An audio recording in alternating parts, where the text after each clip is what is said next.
ప్రతి ఒక్కరు గమనించుకోండి, ఏ ఒక్కరు కూడా నశించి నరకానికి వెళ్ళిపోకూడదు. యేసుక్రీస్తు ప్రభువు ఈ లోకానికి వచ్చి మనందరి కోసం సిలువలో తన ప్రాణాన్ని పెట్టాడు.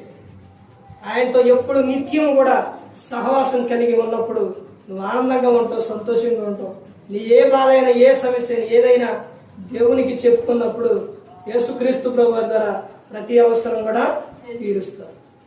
ఆయన పట్ల ఎప్పుడు ఎల్లప్పుడూ నిత్యం నమ్మిక ఉంచండి, విశ్వాసం కలిగి ఉండండి. ఈ లోకంలో ఉన్నంత కాలం కూడా ఆయన యందు భయము భక్తి కలిగి ఉండాలి. మానవ కోటికి ఇదే విధి ఏంటండి? ఆయన యందు భయము భక్తి కలిగి ఉండాలి. నేను ప్రతి ఒక్కరు గమనించుకోండి, ప్రతి ఒక్కరు కూడా దేవుని యందు భయభక్తులు కలిగి పరిశుద్ధాత్మ మాట ఏంటూ ప్రదేశుద్ధిని కాపాడుకుంటూ క్రీస్తుని పోలి నడుచుకున్నప్పుడు ఈ లోకం విడిచిన పరలోకానికే చేరుకుంటారు. మరి ఈ విధంగా నిలబెట్టి మాట్లాడించిన తండ్రిలో దేవునికి కృతజ్ఞతలు చెల్లిస్తూ ఇంతవరకు శ్రద్ధగా ఉన్న మీకు ప్రభు పేట నా హృదయపూర్వకంగా చెల్లిస్తూ ఈ మాటలు ముగిస్తున్న అందరికీ వందనాలు.